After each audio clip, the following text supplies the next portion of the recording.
We're getting ready to launch a new series today, and I got to thinking last night when I was kind of reviewing everything, quite possibly we might have missed it in the series that we've been planning for, because I was thinking about you guys and what a sharp group you are, and I was thinking maybe this is the wrong audience for this series of messages, because I know that you guys have your acts together. Nobody experiences anything out of the ordinary. Everything goes pretty much as you planned it to go. There's really not any problems, any speed bumps, any anxiety that anybody experiences. Life is pretty much smooth sailing for everybody that's here. Oh. Oh.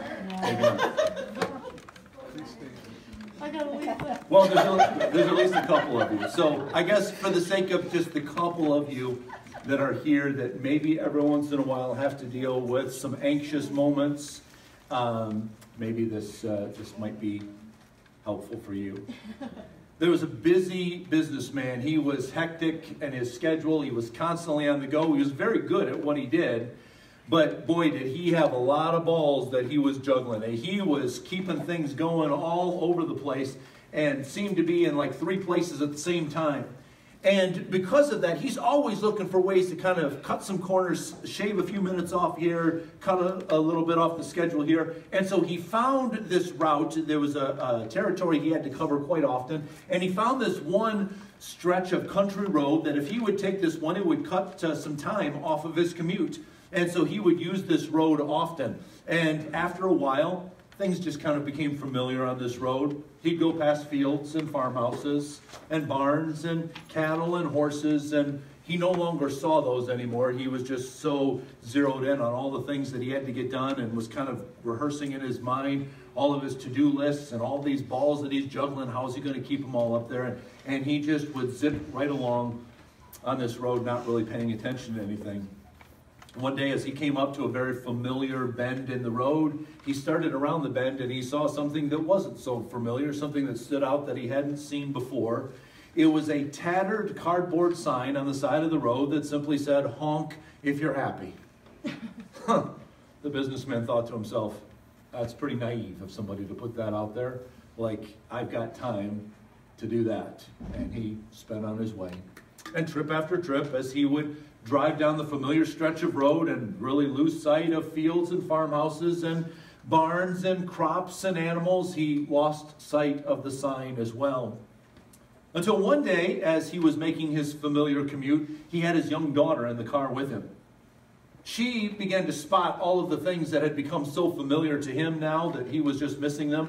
And she was anxiously looking out the window. "Daddy, look at that barn. Daddy, look at the cows over here. Hey, Daddy, check out this. Look at this, Daddy." And she's pointing out all these things. And as they come up to that familiar curve, he knew the sign that was coming around there. And so on a whim, as they passed the sign, he honked. And his daughter smiled and giggled. The next time that he had his daughter in the car with him, she's again pointing out, "Daddy, look at this, look at this." But now she recognized the familiar curve. And she said, "Daddy, when we come around the sign, will you honk again? Please, Daddy, will you honk again?" And he did, and she smiled and giggled. And just for a brief moment, that businessman smiled and giggled a little as well. Time after time now, as he passed this familiar stretch of road, whether his daughter was in the car with him or not, he began anticipating this sign coming up, and every once in a while, as he'd drive by, he'd honk, honk, as he'd go by. And slowly it began to dawn on this very busy businessman, juggling all these things, trying to keep everything going, trying to keep everybody happy, trying not to miss out on anything. He recognized that just the anticipation of honking made him, well, happier. In fact, it slowly began to dawn on him that this entire 13-mile stretch of Highway 544 made him a little bit happier. He said, you know, if I turn onto that stretch of highway on a scale of 1 to 10, my happiness level was about a 2. Just turning on to Highway 544 began to raise my happiness level a couple of notches. And as I'd come around this sign and go, honk, honk, it would go up a couple of more. And although he was busy and didn't really have time for all the extras in his life, it began to kind of gnaw on his mind, who puts out a sign on the side of the road that says, honk if you're happy? And so one day, just even though this is going to mess up his well-organized schedule, he decides, I've got to find out. And so he pulled into the driveway that was closest to the sign, and he thought maybe the person at this house might know something about it or be able to direct me there. And so he walked up to the front porch and he knocked on the door and waited a moment as a man came and opened the door. And he said, excuse me, sir, do you know anything about this sign out by the road? Honk if you're happy. And the man says, yeah, I know a lot about it. I put it out there. And he stepped out on the porch and he explained. He said, my wife was terminally ill. Day after day, I would just sit there in a darkened bedroom with her. There was nothing doctors could do anymore. She was laying there just waiting for the day that she was going to die. And as I sat there with her day after day, finally I thought, I can't take the silence anymore.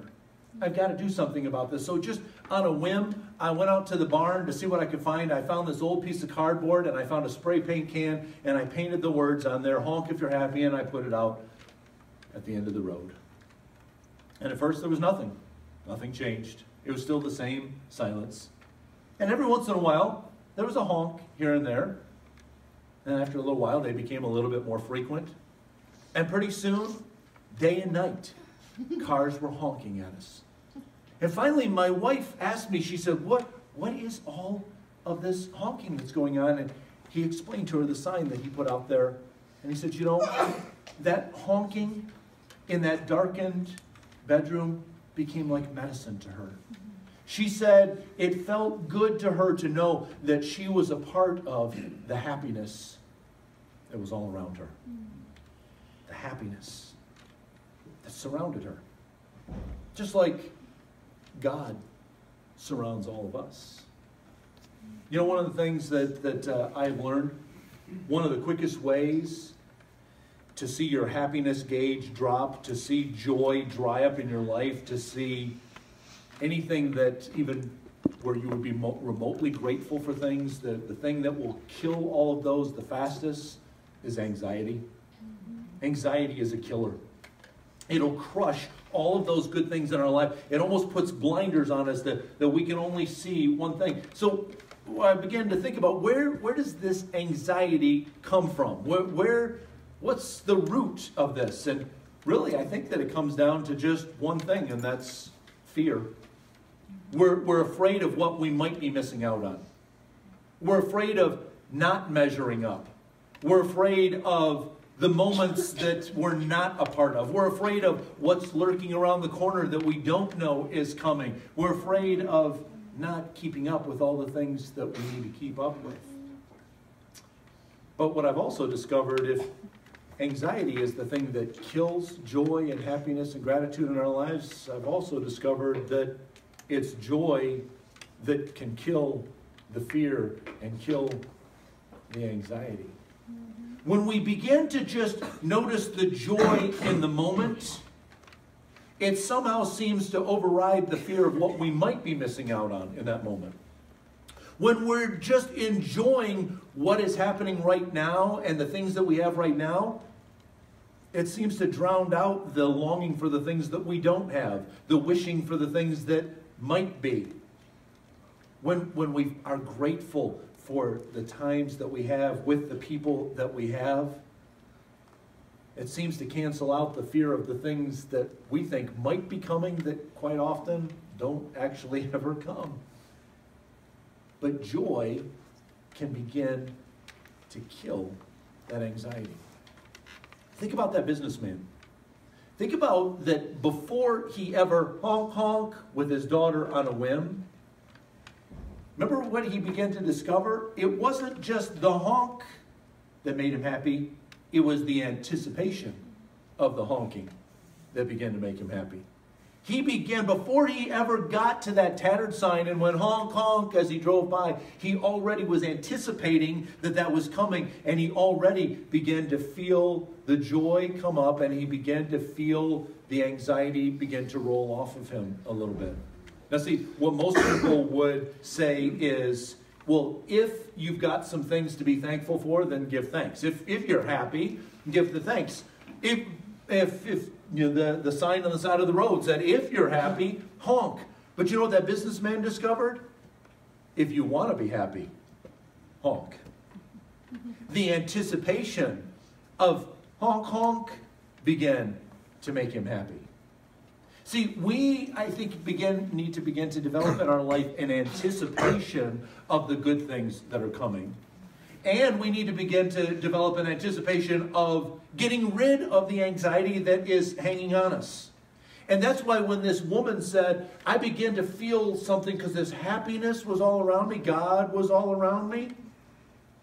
Well, the God that's all around us is not only the God that brings us joy, he's the God on whom we can throw off our anxiety. Look at what the Apostle Paul said in Philippians chapter 4. Don't be anxious about anything, but in everything, by prayer and petition, with thanksgiving, present your requests to God. I have a God that I can roll this onto.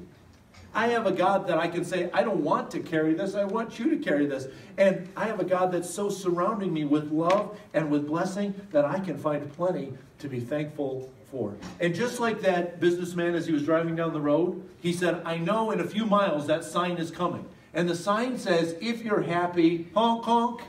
Is there something that I could be happy for? And he began to think about the things that he could honk, honk about. And just thinking about the things that could honk, honk began to lift his spirits. But think about it, in that darkened bedroom, what was happening there as well. The husband and wife that were sitting in that darkened, quiet bedroom, when they heard honk, honk, it began to lift their spirits as well. Somebody else saying, honk, honk, I'm happy, began to lift somebody else's spirits that they were having a hard time finding things that they could be happy about, that they could be joyful about. David was at one of his lowest points in his life. Family had abandoned him. He was all by himself. He had no army, no fellow compatriots around him. He was solo. And he's trapped inside a city that is controlled by his enemies.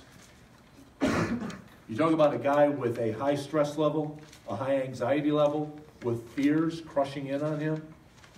And yet, listen what David said, I will extol, honk, honk, the Lord at all times. His honk, honk will always be on my lips. My soul will honk, honk in the Lord. Let the afflicted hear, the other people around me that are afflicted, let them hear and rejoice. Glorify the Lord with me. Honk, honk with me. Let us honk his name together. I sought the Lord and he answered me. He delivered me from all my fears. Those that look to him are radiant. Their faces are never covered with shame. This poor man called, and the Lord heard him and saved him out of all of his troubles. The angel of the Lord encamps around those who fear him, and he delivers them. Taste and see that the Lord is good, and blessed is the man who takes his refuge in him.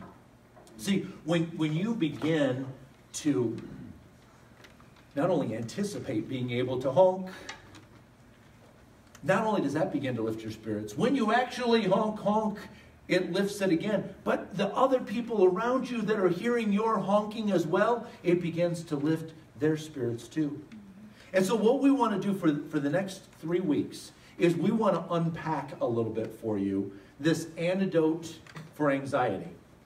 In what Paul writes for us in Philippians chapter 4, there's 3 things that you're going to see in here that we're going to be able to apply to our lives that's going to help inoculate us against the anxiety coming in. Now, it doesn't mean that the anxiety never is going to. I think David was at this part that I read, I think he was at a very anxious place in his life. But then instead of choosing to focus on his anxiety and his fears and all the dark things that were happening, he chose to honk, honk, honk, honk knowing that that was going to begin to lift his spirits. And then not only those, but then he said, those that are around me that hear it, it's going to begin to lift their spirits as well. We're going to begin to unpack this. But think about this. It's the God who surrounds us not only gives us blessings that we can be thankful to him for, but he's also the God who surrounds us with his love that says, hey, do you have something that you want to roll onto me? Something that you're just tired of carrying? Something that is weighing you down and robbing you of all the joy and the happiness? It's just making your shoulders droop and you feel run down all the time. Do you want to get rid of that? Roll it all on me. Let me share with you how Eugene Peterson says this in the message. Don't fret or worry. Instead of worrying, pray. Let petitions and honk shape your worries into prayers, letting God know all your concerns. Before you know it, a sense of God's wholeness, everything coming together for good, will come and settle you down.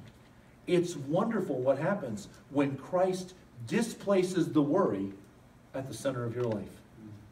Instead of letting worry and fear and anxiety and wondering what might happen and, oh, am I going to measure up here and am I going to fall short here and what's going to... Instead of letting that be the center of your life, let Christ displace all that at the center of your life. Now you have somebody to give thanks to, and you have somebody to say, let me roll this onto you. I don't want to carry this thing anymore. So here's what we want to do. 3 things that we're going to ask you to do. Now, I'd like you to do this at least through the rest of November, for the next 25 days. But here's what I challenge you to do. Go beyond November. Go beyond 2017. Keep doing this until the day that you die. This is going to be an antidote to help you ward off the anxiety that might creep in. The first thing that I'd like you to do is keep a gratitude journal. Have a piece of paper somewhere, notebook that you can write it down in. Use your phone, use your tablet. But what I would do, just like that businessman traveling down Highway 544, and he knew when he came to that familiar bend in the road, he was going to come around and see that sign. He knew that was coming somewhere on his commute. And so he knew there's going to be an opportunity for me to go honk, something I'm happy about. I would pick a time that you know that you're going to write something down in your gratitude journal. You know what I started doing with my phone? Just before it's bedtime for me, I have an alarm go off on my phone, and it says, be thankful. I know at that time, every evening, that alarm is going to go off on my phone and remind me that I need to search through my day and find something that I'm thankful for. And so, even though that alarm doesn't go off until the end of the day, I find myself at different times during the day going, oh, here's something I'm going to be thankful for at the end of the day. I'm anticipating that sign coming up where I'm going to go honk. I spot those things during the day. But just like that it did good for the businessman to honk, it did really good for that couple in their bedroom to hear the honking as well. So don't keep your honking to yourself. It's great to put it in your journal and anticipate that. But what we want you to do is begin to honk your gratitude. And in our current era of, I'm sure David would have done this as well if he had a Twitter account or a Facebook or an Instagram. He would have shared some of these things that he was grateful as well. When you find something that you're grateful for, share it on social media and put this hashtag honk by it.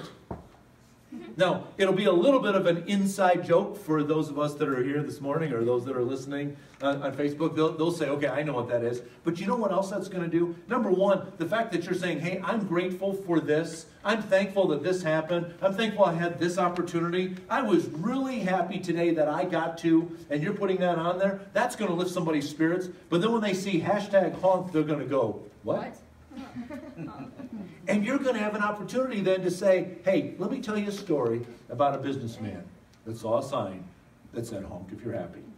Let me tell you what changed in his life as he began to anticipate honking. And when we start seeing this, you know, and it pops up on Facebook and on Instagram and Twitter and these different spots, other people are going to go, yeah, I could be thankful for that same thing. And you know what? You might be on one of those days where you go, man, nothing has gone right in this day. I'm having a real hard time finding something that I can honk about. And you're going to see on Facebook or on Instagram or on Twitter or someplace, you're going to see somebody else has said, this is what I'm thankful for. Honk And you're going to go, no, I can be thankful for them. And you're going to notice what God's going to do in your spirit as well. The third thing then is not only are we going to have you do this individually day by day, but over the next 3 Sundays as we come together, we're going to have some time in our service where everybody's here together for you to have an opportunity to honk some of your praises from the last week. To be able to say, I'm grateful God did this for me. I was really happy when this happened. This really lifted my spirits. Here's what went on. And it might be something really simple. It might be something really big. It might be an answer to a prayer. It might be just something that you noticed that you never saw before. But we're going to share that together. That's a good thing for us to do. The Bible talks about when people came into the temple to worship back in the Old Testament days, that the gates that they would come in were called the gates of praise. And as they walked past that threshold and saw those pillars and saw those gates that were opened up into God's presence, that was the reminder as they went by. They'd look at those pillars, they'd look at those gates and say, oh yeah, I'm thankful that God did this. I'm thankful. And they would remember that. So as they entered into worship, they were coming in with this attitude of giving thanks. Now, one way that we get a chance to give thanks, we're going to celebrate today. Jesus had this time where he was getting together with all of his friends, and he said to them, I have really looked forward to this time. And we have different names for it now. Sometimes people will call it the Last Supper because it's the last meal that Jesus ate with his friends before he was crucified on the cross. Or sometimes it's referred to as communion. But Jesus began to change something, and in that time of celebration with his friends, he said, I'm giving you something to remember. Something that is going to help you remember to always be thankful, to not let the gloom come in your life. And so these guys are going to serve you. You don't have to be a member of Calvary Assembly of God to partake of communion with us. We just ask that you have a personal relationship with Jesus. You know him as your Savior. When these trays come by, there's a stack of 2 cups in there. So grab both of those. And